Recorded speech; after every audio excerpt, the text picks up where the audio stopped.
Bonsoir à toutes et à tous. Merci de nous recevoir à travers cette grande édition de 21h de la télévision Bonferrey. Le bureau exécutif fédéral du PNDS-Taraya de la région de Maradi a tenu son conseil fédéral de renouvellement du bureau. Au terme donc de ces assises, El Hajj Gado Sabon Mokhtar a été élu président, Tijani Oumé au poste de secrétaire général et Abdou Soumaïla, trésorier général. Les assises se sont déroulées en présence du président par intérim du parti Fumako Gado, du coordinateur régional Maradi Kalla Hankaraou, les députés de la région et des milliers de militants venus pour la circonstance. Ablazi Mamadou et Ibrahim Mamadou, bureau reportage de Maradi.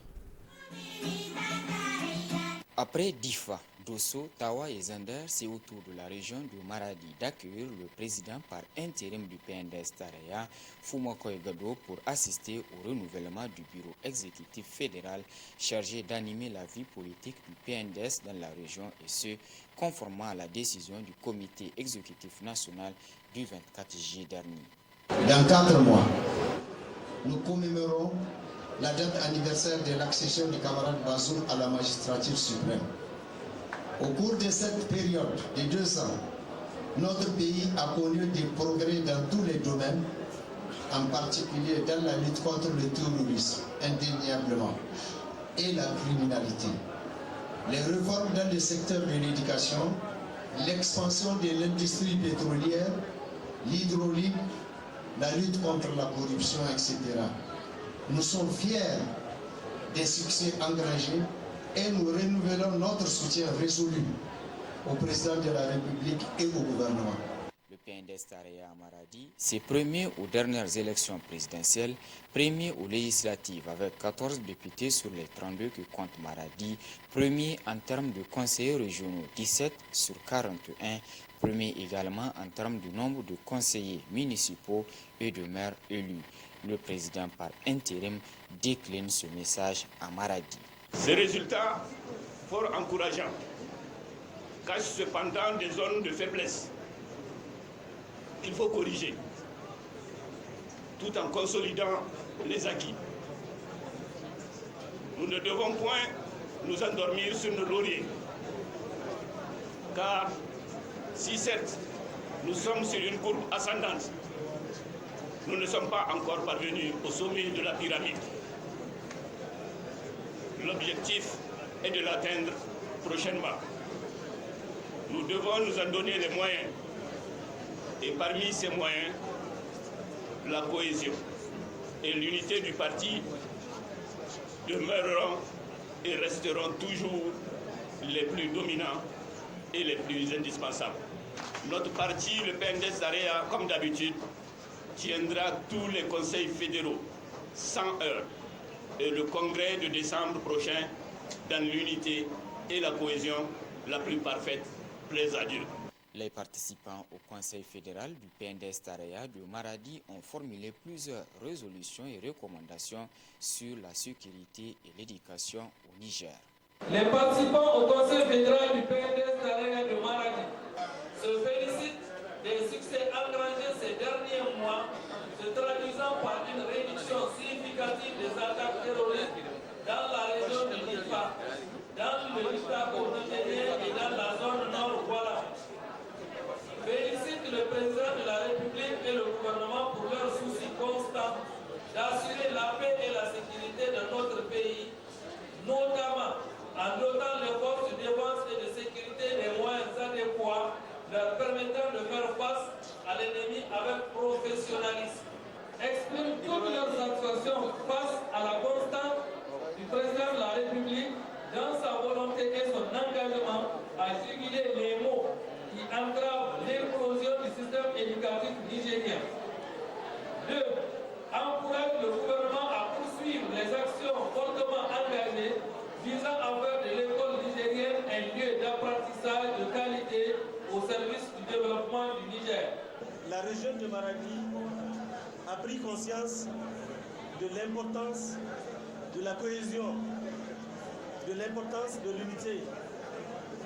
Et donc, la volonté des grands leaders de se retrouver au sein du parti va nous permettre de créer les conditions d'un développement harmonieux de la région de Maradi.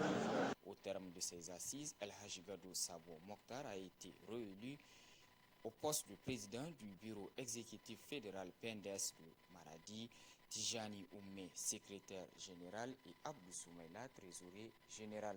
Mandat a été donné au bureau élu sous la supervision du coordonnateur régional d'élargir la composition du bureau exécutif fédéral du PNDS de Maradi.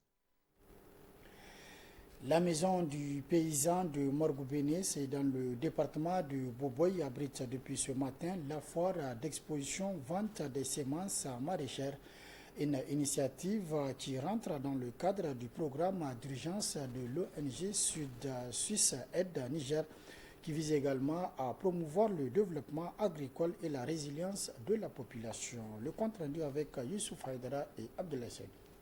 Faire accroître le développement agricole à travers le concept de l'agroécologie et favoriser une résilience de la population du département de Boboy, c'est l'objectif assigné à cette foire d'exposition vente des semences maraîchères organisée au sein de la localité de Morgoubéné.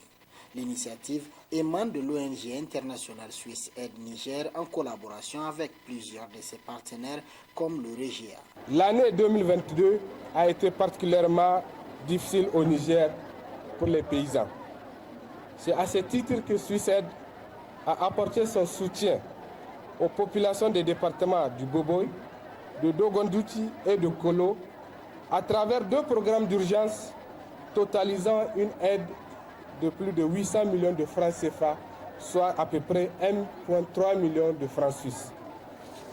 À travers la présente cérémonie, ce programme d'urgence vient soutenir ces mêmes bénéficiaires afin de leur faciliter l'accès aux semences de qualité, afin de renforcer leur résilience tout en encourageant la pratique du maraîchage à grande échelle. Au-delà du développement de la productivité agricole avec les semences locales de bonne qualité, Suisse Aide Niger soutient aussi la résilience de la population, notamment les paysans, à travers la commercialisation des produits locaux transformés. Nous remercions Suisse Aide car c'est grâce à elle que nous sommes organisés en fédération. Nous faisons la transformation des produits et la fabrication d'huile et du savon. À cette foire, ce sont les hommes qui s'occupent de la commercialisation de l'huile et du savon. Et nous, les femmes, nous nous occupons de la commercialisation des produits que nous avons transformés.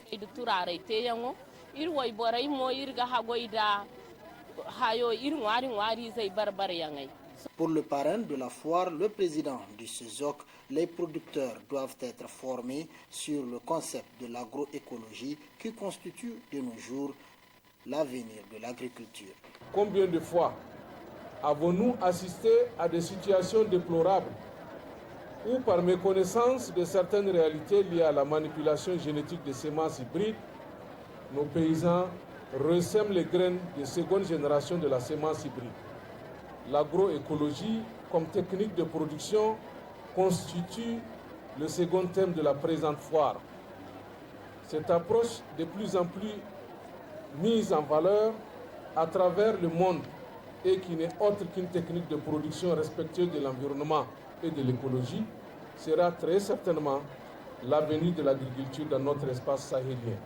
La maison du paysan de Morgoubéné, hormis la foire d'exposition vente des semences maraîchères, sera le carrefour du donner et du recevoir entre les experts en matière d'agriculture et les producteurs des semences. Le concept de l'agroécologie sera au cœur des échanges lors des conférences qui seront animées du 23 au 27 octobre 2022. Faire son propre bilan du Hajj édition en 2022 et recadrer le COHO dans ses agissements face aux agences du Hajj et de la Omra était au centre de ce point de presse animé ce matin par la Fédération nigérienne des associations et syndicats pour le Hajj et de la Omra. Plus de précision dans ce compte rendu. La Fédération nigérienne des associations et syndicats pour le Hajj et de la Oumra n'est pas d'avis sur le bilan de l'organisation du Hajj donné récemment par le commissaire du COHO. Selon la dite fédération, le Hajj édition 2022 a été caractérisé par plusieurs manquements et irrégularités à tous les niveaux. Dès le début des inscriptions des pèlerins, 5 agences ont été suspendues par le grand commissaire, sans aucune investigation, sans aucun avertissement ni blâme, traitant ces chefs d'agence de voleurs, tricheurs et dans les médias, en flagrant déni des textes créant le COHO et des textes fondamentaux de la République. Des actes précipités et sans expérience du COHO mettent mal à l'aise les chefs d'agence, les pèlerins et certains agents du commissariat. Pour se faire respecter, le COHO doit respecter les chefs d'agence et les pèlerins qui constituent le pivot même dans l'organisation du Hajj. Face à ce qu'elle qualifie d'échec pour le Hajj édition 2022, la Fédération nigérienne des associations et syndicats pour le Hajj et de la Oumra demande l'implication du président de la République en vue de trouver une solution définitive à toutes ces questions. Trouver des solutions idoines pour régler définitivement le problème de transport des pèlerins nigériens.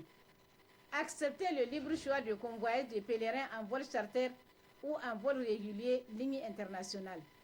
Mettre un comité composé des informaticiens du COHO et de représentants des chefs d'agence pour assurer la transparence dans l'inscription des pèlerins dans le système GAHO. Procéder au remboursement des frais engagés par les 158 pèlerins non acheminés en Terre Sainte et ceux des billets vol charter non utilisés.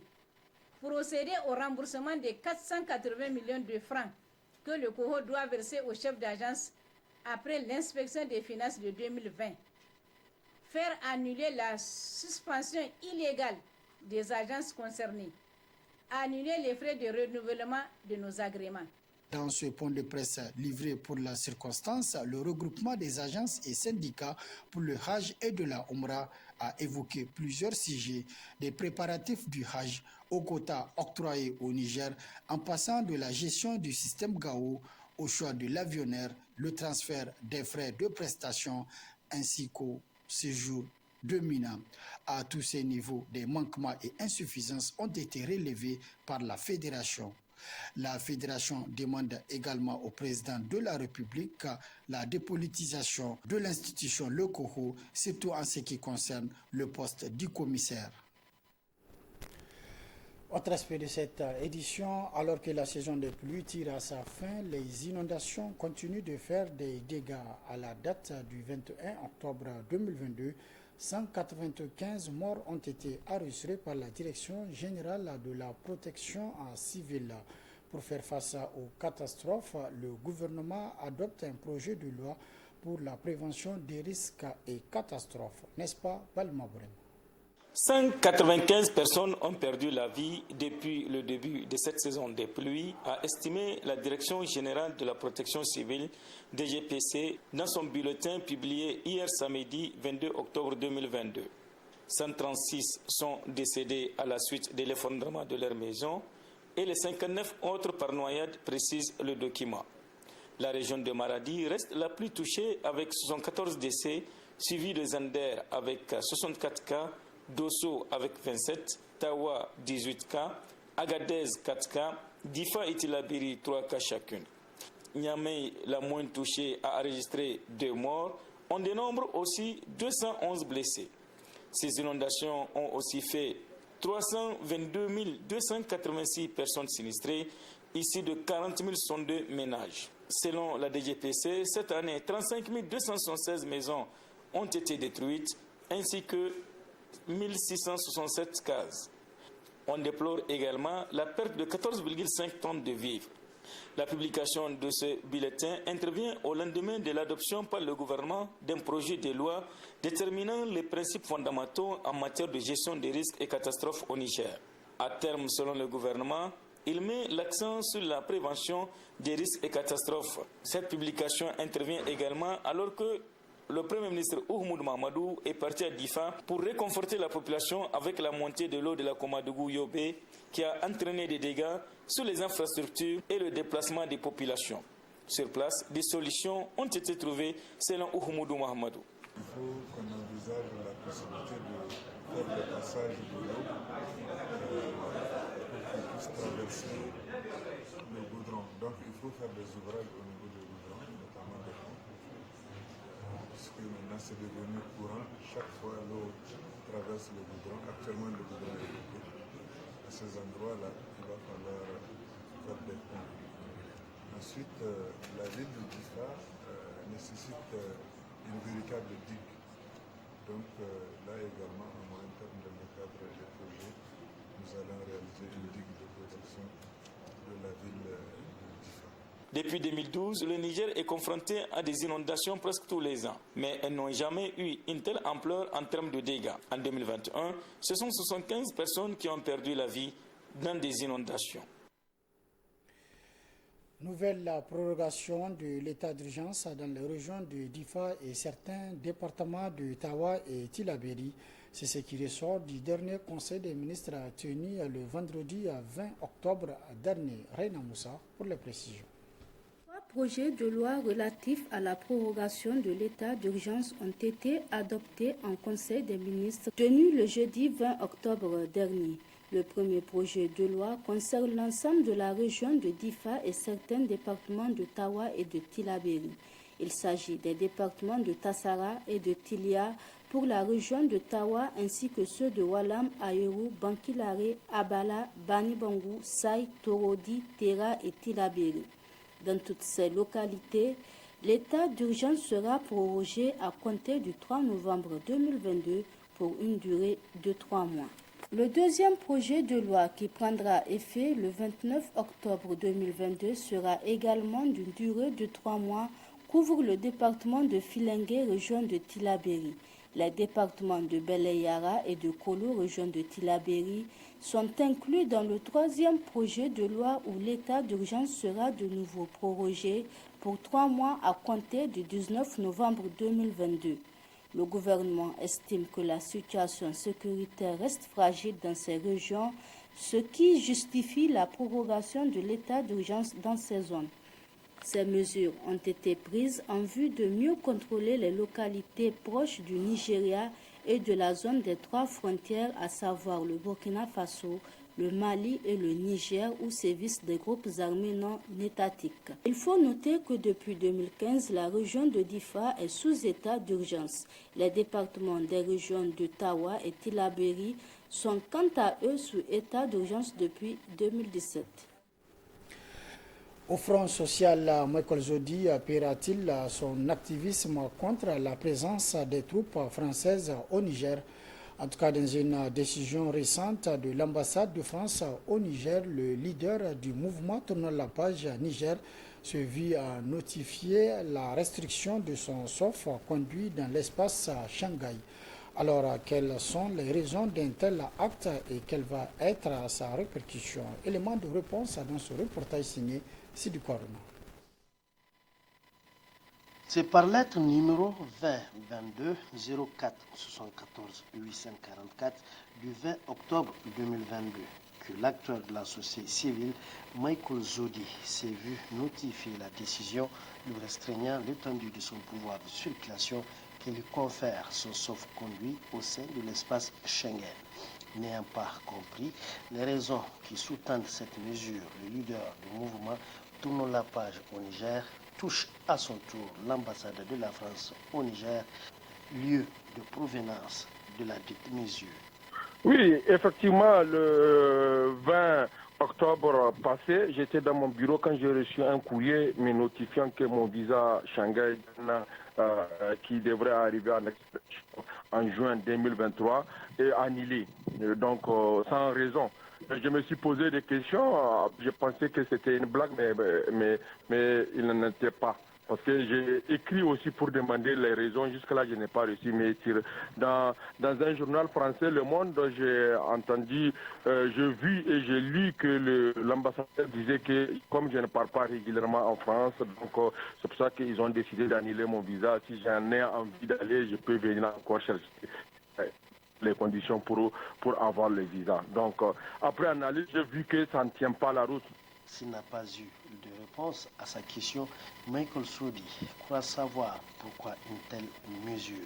Il n'y a aucun doute pour lui, la dite mesure n'est pas étrangère à son activisme contre la présence des forces françaises au Niger. Après, j'ai regardé la situation. D'abord, la première situation avait convoqué les ambassadeurs, les intimants, effectivement, à faire taire les voix dissidentes, ce qu'ils appellent entre griffes les anti-français. Et j'ai vu l'acte qu'ils ont posé contre Nathalie Yam, et je me suis dit que je peux me retrouver dans ce lot-là. Et moi, mes critiques sont claires par rapport à la présence française. Donc, ça fait en sorte que peut-être que c'est les gens motivés. Cette peine perdue a répondu l'acteur de la société civile, car la mesure ne lui fera pas renoncer à la posture initiale, celle de dénoncer la présence des troupes françaises au Niger, encore moins à ses activités d'une manière générale. D'ailleurs, même le visa qui vient d'expirer la CNC, c'était un visa de 3 ans. Ça, là, c'est juste lui, il a essayé, il m'a donné 1 an. Il a réduit les 3 ans. Ça ne me dit rien, absolument rien. Je pense bien que je peux continuer mes activités comme bon me semble. De la même façon qu'eux, ils aiment la France, c'est de cette même façon que moi, personnellement, j'aime le Niger. Parce que j'ai la nationalité nigérienne, j'aime l'Afrique, je suis africain. Donc ça, là, ils ne peuvent pas me dédouaner ça, ils ne peuvent pas me retirer ma nationalité, ils ne peuvent rien faire contre moi. Je veux continuer, effectivement, à dire non à la présence militaire française, à dire non à cette guerre qui nous est imposée par des forces occultes et impérialistes, à dire non à ce qui se passe au Tchad, au Mali, un peu partout. Et nous le savons qu'il y a toujours une même mise de la France. Michael Sodi n'est pas le seul à faire les frais de cette croisade de l'État français contre ce qu'il pense être les cipeaux du sentiment anti-français en Afrique. Avant lui et tout récemment, Nathalie Yamba, une avocate camerounaise très critique de l'action française en Afrique, s'est vue notifier la décision de quitter l'Hexagone. Une chose est sûre, en agissant de la sorte, la France assume clairement son refus de cautionner la liberté d'expression et d'opinion et semble basculer ainsi dans les ténèbres, gîtes des pays prédateurs de la liberté d'expression qu'elle a du reste toujours dénoncée. Les centrales syndicales du Niger doivent changer de comportement si elles souhaitent continuer à exister toujours. Constat de l'un des rares doyens du mouvement syndical nigérien, Oumarou Adamou Tonko, propose aux différentes centrales syndicales les finances syndicales pour défendre les intérêts moraux et matériels de leurs militants en toute indépendance. Ablazi Mamadou et Omar Boukari pour le reportage. Le syndicaliste ne doit pas utiliser sa sensibilité de tout genre pour influencer les décisions du mouvement syndical nigérien. Remarque de Oumarou Adamou Tonko, un des rares doyens du mouvement syndical nigérien, à s'inquiéter de la vie de nos centrales. Tous ceux qui ont connu la Première République savent qu'il y a longtemps que le comportement des syndicalistes doit changer. Parce que pour exiger quelque chose de l'État ou d'une société, il faut qu'elle existe, non? Vous ne respectez pas vos devoirs et vous voulez exiger des droits? On a vu ça nulle part ailleurs. Et je crois savoir, malgré les élections professionnelles des centrales, très peu sont en règle à partir de ce moment. Si l'État est parvenu déjà à créer les conditions pour faire des élections des centrales les plus représentatives, c'est lié aussi au moins dont dispose l'État. Et si ces centrales doivent toujours continuer à vivre aux dépens des subventions de l'État, forcément, elles vont jouer ce que l'État veut les orienter. Pour rester fidèle aux idéaux du mouvement syndical, le rare doyen du mouvement syndical du secteur des banques, assurances et établissements financiers décline sa proposition aux centrales. Il y a ce qu'on appelle les finances syndicales. Je crois savoir que si ces finances syndicales-là sont respectées, bien gérées surtout, mais non, ils n'ont pas besoin de la subvention de l'État pour pouvoir s'imposer et trouver les solutions idoines pour un véritable développement de ce pays, en toute indépendance totale. L'attitude, le comportement et les décisions des syndicalistes doivent refléter la vie et les réalités quotidiennes de leurs militants, poursuit Umaru Adamou Tonko.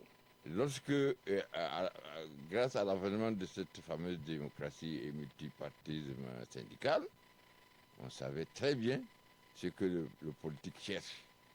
Et par conséquent, on ne peut pas être au four et au moulin. Si vous êtes déjà, vous êtes dans un parti politique, vous quittez le mouvement syndical. Membre fondateur du Saint-Bank et du Centraka, Umaru Adamou Tanko affirme que les centrales syndicales actuelles doivent changer de comportement si elles souhaitent de continuer toujours à exister au risque d'exposer ou d'enterrer leurs militants.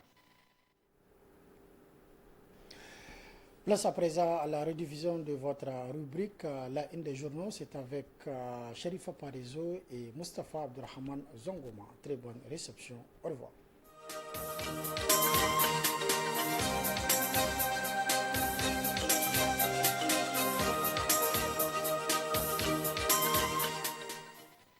La Une des journaux de tous les jeudis, c'est avec Mustafa Abdurrahman Zongoma. Mustafa, bonsoir. Bonsoir, Sherifatou Parezo est ravi de te retrouver dans cette chronique qui passe en revue les gros titres des journaux de la presse écrite nigérienne.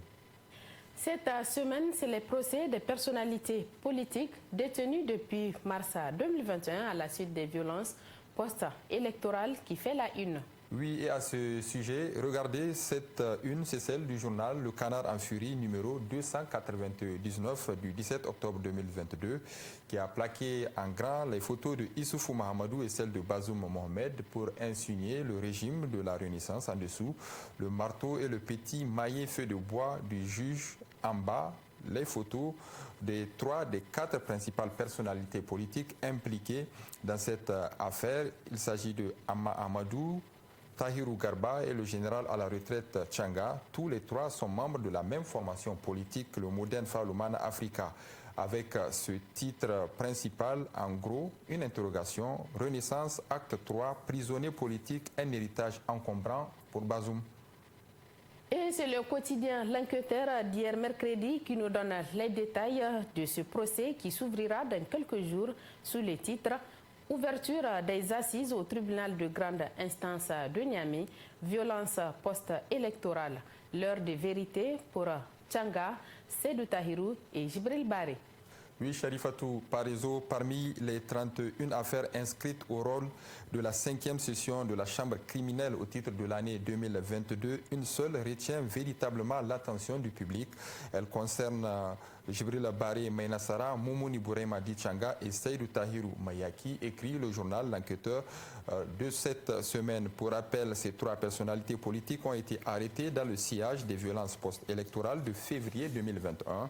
Le doyen des juges d'instruction près du tribunal de grande instance de Niamey a procédé à une disjonction de la procédure engagée contre ces 3 personnalités. Autrement dit, chacun de ces prévenus est ciblé par un ou plusieurs chefs d'inculpation, production de données de nature à troubler l'ordre public, propagande à caractère régionaliste, racial ou religieux, complot contre l'autorité de l'État, complicité de vol en réunion avec port d'armes par effraction, complicité d'incendie volontaire, de maisons d'habitation, complicité d'attroupement armé, complicité de meurtre, complicité de coups et blessures volontaires, de rébellion et violence envers les agents publics dans l'exercice de leurs fonctions, complicité de dégradation de biens publics et privés et de véhicules, association de malfaiteurs. Autant dire que l'audience programmée pour ce 28 octobre 2022 a de quoi alimenter toutes sortes de supputations, rappelant les propos du président de la République, Bazoum Mohamed, dans les colonnes de Jeune Afrique en octobre 2021. Je presse le ministre de la Justice d'accélérer le cours de celle-ci afin que les 90 personnes toujours détenues dans le cadre de troubles électoraux soient jugées le plus rapidement possible. Le confrère estime que le moment est venu de joindre l'acte à la parole. Les 3 prévenus en instance de jugement doivent-ils craindre la main lourde de la justice? C'est la question sur toutes les lèvres. Il est évident que ce procès intervient à un moment où le régime en place s'est inscrit dans une logique de détente politique. Le Conseil national de dialogue politique CNDP multiplie les réunions avec la participation effective de l'opposition, ce qui n'est pas arrivé depuis au moins 5 ans. Il flotte un air de décrispation, en atteste l'installation ce 14 octobre du comité ad hoc chargé de réfléchir sur le décret portant création du CNDP et de son règlement intérieur. Alors doit-on s'attendre à la libération de ceux que d'aucuns qualifient de prisonniers politiques? L'espoir est permis, conclut le confrère. La révision du cadre légal du CNDP, installation d'un comité ad hoc. C'est le titre qui barre la une du journal La Nation de cette semaine. Le journal La Nation, le quotidien de cette semaine, a écrit à propos du CNDP que c'est le vendredi 14 octobre dernier que le Premier ministre chef du gouvernement, son Excellence Oumoudou Mahamadou, a présidé la réunion d'installation officielle du comité ad hoc chargé de mettre en œuvre la décision prise par la classe politique nigérienne qui est résolu à aller vers une union sacrée afin de permettre au pays de faire face aux multiples défis, notamment celui de l'insécurité. Le président du CNDP s'est réjoui de la présence effective des représentants de la majorité et de l'opposition, ainsi que celle des grands témoins, notamment les leaders traditionnels et religieux. Le président du CNDP a rappelé qu'en 2019, le décret et le règlement intérieur ont déjà fait l'objet d'une réflexion dans le cadre d'un comité technique tripartite similaire. Malheureusement, les résultats des travaux du comité ont été négativement impactés par la suspension de la participation d'une de ses composantes. Le président de la République, Bazoum Mohamed, fait du dialogue un élément déterminant pour une gouvernance vertueuse. Pour le Premier ministre, les partis politiques ont le devoir d'accompagner cette forte volonté du président de la République et du gouvernement. Les membres du comité ad hoc ont été invités pour leur part à examiner librement ces deux textes avec la plus grande attention en ayant constamment à l'esprit l'intérêt supérieur du Niger. Et sur le même sujet, le journal Le Potentiel numéro 56 du 19 octobre 2022 a titré « Révision des textes au CNDP, sérénité retrouvée ». Le journal Le Monde d'aujourd'hui de cette semaine, lui, s'est intéressé à la gestion du pouvoir d'État de Taraya. Le confrère s'exclame. Le seuil d'alerte de la paralysie est franchi. À l'occasion de la session extraordinaire du secrétariat général du Parti des peuples africains Côte d'Ivoire, en abrégé PPACI, tenue ce lundi 17 octobre 2022 au Palais de la Culture Abidjan-Treichville, l'ancien président Laurent Gbagbo a dispensé une belle leçon de démocratie très riche en enseignements qui doit normalement faire mériter de nombreux chefs d'État subsahariens, écrit le journal Le Monde d'aujourd'hui de cette semaine. La prison n'est pas une réponse politique à un problème politique posé, a déclaré Gbagbo, l'ancien président ivoirien qui a été débarqué du pouvoir par la force avec le concours de la France au profit de son homologue Alassane Dramane Ouattara. Enfin, orateur politique, l'ancien président ivoirien n'a manqué de faire des allusions se rapportant à des régimes dits démocratiques de la sous-région ouest-africaine et d'ailleurs qui excellent dans le refus catégorique de la contradiction et briment leurs opposants pour cela. S'il n'a pas explicitement indexé notre pays parmi les exemples qu'il a cités, se limitant uniquement au cas du Mali, du Burkina Faso, de la Guinée-Conakry, où le refus de la contradiction a finalement débouché sur l'intrusion de l'armée dans l'arène politique, il n'en demeure pas moins vrai, cet état d'esprit prévaut aussi chez nous depuis l'avènement du PNDS Taraya au pouvoir en 2021. Et tout le temps qu'ils étaient dans l'opposition, les camarades Rose avaient dissimulé leur vrai visage hideux aux Nigériens pour leur refléter celui de démocrates profondément imbus des règles et principes du système politique. Ils défendaient bec et ongle en tout temps et en tout lieu le respect des libertés collectives et individuelles, le débat d'idées contradictoires, arborant l'injustice sous toutes ses formes et d'où qu'elle provienne, prônait la lutte contre le détournement public, la corruption et l'impunité, etc. Bref, ils se faisaient passer pour des chantres de la bonne gouvernance démocratique. Depuis 2011 qu'ils ont finalement pu accéder au pouvoir, ils ont fait de toutes ces pratiques néfastes qu'ils dénonçaient des valeurs, leur principale boussole de gestion de l'État. L'opposition politique n'est plus que l'ombre d'elle-même aujourd'hui, la frange de la société civile encore un peu éveillée qui tente de briser le silence et entraver dans ses initiatives. La guerre de leadership du mouvement M62, décryptée par l'hebdomadaire Niger Inter-Hebdo sous les titres « Clash au M62 ». Les raisons de la discorde au M62. Au M62, la lune de miel entre les principaux principale structure composant ce mouvement n'a duré que 2 mois ou presque, s'exclame le journal Niger Inter Hebdo de cette semaine. Le jeudi 13 octobre 2022, rappelle le confrère, le secrétaire à l'organisation et à la mobilisation du M62, Mamadou Gamatié, appuyé par les représentants de certaines structures de la société civile, a rendu publique une déclaration au nom du mouvement pour rappeler l'interdiction des manifestations prévues se tenir le samedi 8 octobre à Tillabéri et dimanche 9 octobre à Niamey et à Dosso. 24 heures après cette déclaration, le coordonnateur du M62, Abdoulaye Seydou, appuyé de certains membres du dit mouvement, a animé à son tour un autre point de presse, sortie médiatique durant laquelle il a fait la genèse du processus de création du M62, un processus de naissance du mouvement qui tire sa source des tristes événements du 27 novembre 2022 à Terra, accéléré par l'augmentation du prix du gasoil à la pompe par le gouvernement. Il apparaît, selon le confrère, que la réussite de la marche du 18 septembre dernier reste le point de discorde entre les deux acteurs qui se revendiquent tous du M62. Mais selon le journal Niger Inter Hebdo, certains acteurs du M62 sont mus par un agenda politique. 2 partis politiques de l'opposition sont derrière cette tentative de récupération de ce mouvement pour des fins subversives. Cette crise du M62 a pour mérite de révéler les noms des bailleurs de fonds au sein du Gotha politique nigérien, le contrôle de ce mouvement par des forces occultes à dessein putschiste. Le quotidien Le Matinal dresse dans sa parution de mardi dernier une analyse sur la crise de l'impérialisme dans la région du Sahel.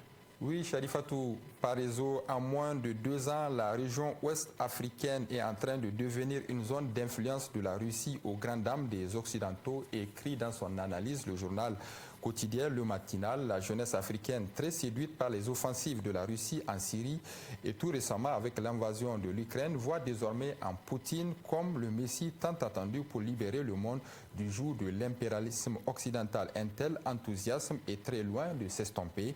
De Bamako à Ouagadougou, en passant par Niamey, des jeunes survoltés se présentent en porte-parole de Moscou et lieutenant de Poutine auprès des populations de la région. Même à Niamey, la désormais base arrière des armées européennes, les drapeaux de la Russie ont flotté lors de l'unique manifestation organisée à l'espace de 4 ans. Si au Mali et au Burkina Faso, les autorités n'ont rien fait pour empêcher aux lieutenants de Poutine de bien peaufiner leur stratégie, au Niger, les autorités pensent à comment contrecarrer la constitution de la soldatesque pro-russe. En effet, pour faire le contrepoids à une forte opinion en construction et favorable à la Russie, le Niger essaie de prendre une avance sur les autres alliés de la France. Ça recrute dans les rangs de la jeunesse et des activistes des réseaux sociaux. À l'exemple d'un mouvement dénommé Jeunes engagés pour le Niger, créé par un groupe de personnes totalement méconnues du grand public, qui a d'ailleurs publié une déclaration de presse largement relayée sur les réseaux sociaux, déclaration dans laquelle le jeune a pris position contre la Russie, un travail qui coïncide avec une première sortie médiatique du tout nouvel ambassadeur de la France au Niger, M. Sylvain Ité. Pas sûr vraiment que ce type d'initiative puisse servir à contrecarrer la marée humaine qui appelle de tout son vœu à l'avènement d'un nouvel ordre politique en faveur de la sous-région au sein duquel Poutine est présenté comme le sauveur. Une situation qui trouve son explication, selon le confrère, dans la mauvaise gouvernance et le mal-vivre généralisé. En effet, dans chacun de ces États, les populations luttent au quotidien contre les inégalités sociales, l'injustice extrême, la pauvreté, la corruption, le mépris des dirigeants, la crise de migration, les maladies, etc. Les dirigeants passent le clair de leur temps à demander de l'aide à l'extérieur face aux besoins essentiels de leur peuple. Pourtant, ces pays regorgent dans leur sous-sol d'immenses richesses et divers atouts pour se développer convenablement. Ironie du sort, ces mêmes dirigeants font le bonheur de leurs amis occidentaux en entretenant avec eux des partenariats stratégiques en vue de l'exploitation des énormes richesses minières et pétrolières. Nonobstant cela, le peuple africain végète dans la misère, un paradoxe que les panafricanistes lient au seul lien de coopération entre les États de la sous-région avec la France, une situation qu'ils comptent inverser avec le concours de la Russie. C'est la fin de cette revue de la presse. Vous pouvez la retrouver en replay sur notre chaîne YouTube Bonferré TV. Merci de votre fidélité.